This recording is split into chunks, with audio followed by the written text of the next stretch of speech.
Hello, and welcome to our video on the 16 Decimal Man, the life of Al-Kashi and his calculating powers. So who is Al-Kashi?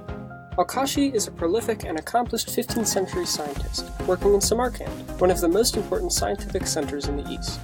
He grew up in Kashan in northern Iran, and witnessed several lunar eclipses in 1406, 1407, and in 1416. In his Zij, he mentions that he lived in poverty in different cities in central Iran, and for financial reasons, worked as a physician. He was finally able to secure an honorable position in Samarkand working under Ulugh Beg. Ulugh Beg invited Al-Kashi to Samarkand between the years 1417 and 1419. In Samarkand, Al-Kashi continued his mathematical and astronomical studies and took a great part in constructing and organizing the Samarkand Observatory in 1420. Al-Kashi also helped Ulugh Beg with his Zij, even translating the introduction from Persian to Arabic, but died before the Zij was completed.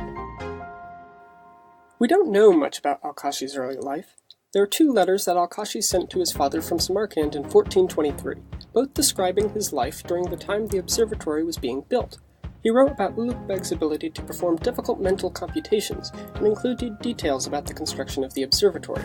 Al-Kashi also mentions several instruments constructed for the observatory, among those a sundial, which was used for the determination of the afternoon prayer, as well as Zarkala, a universal astrolabe. Al-Kashi also worked on the extraction of the fifth root. Although some work had already been done on square, cube, and fourth roots, no one had computed the value for a fifth root, a tremendous display of expertise, considering that all arithmetic and algebra were calculated using words rather than variables and equations. In Book 3 of the Miftah, Al-Kashi wrote a detailed process on how to extract the fifth root of the number 44,240,899,506,197. Utilizing his knowledge on the correlation among powers, performing a process of calculations on all of the powers of each digit of the result. Our crowning of Al-Kashi as the 16 Decimal Man comes from this outstanding calculation, Al-Kashi's correct estimation of 2 pi to 16 decimal places. In order to perform this computation, he found the perimeters of inscribed and circumscribed polygons in a circle, calculating 805,306,368 sides. Another example of his calculating powers is the approximation of the sine of 1 degree. Al-Kashi used a cubic equation, which he could then repeat by plugging in the previous value to get the overall value to the desired level of accuracy. This calculation allowed future scholars to obtain more accurate values for other trigonometric values and chord lengths. Finished in 1427, the Miftah al-Hisab was Al-Kashi's final and greatest work. It served as a textbook for centuries throughout the Islamic world, and its pedagogical approach is still analyzed and used today.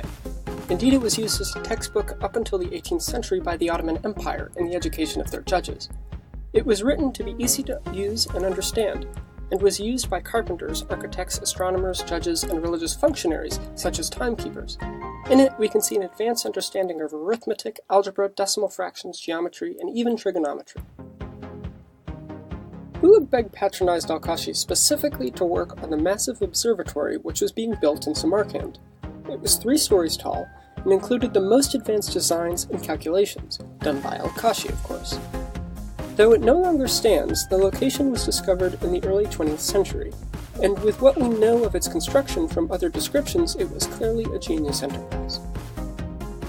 By now it is clear that Al-Kashi was an impressive scholar and mathematician. The importance of his contributions to multiple fields and to the education of all who read his Miftah is incalculable. His calculations were both astounding in their ability and in his ability to explain them. He is also important as a figure within the tradition of Islamic science, as he was achieving mathematical feats long after the classical narrative claims the golden age of Islamic science had ended. Thus he serves as a testament to the strength and long-lasting influence of the Islamic scientific tradition.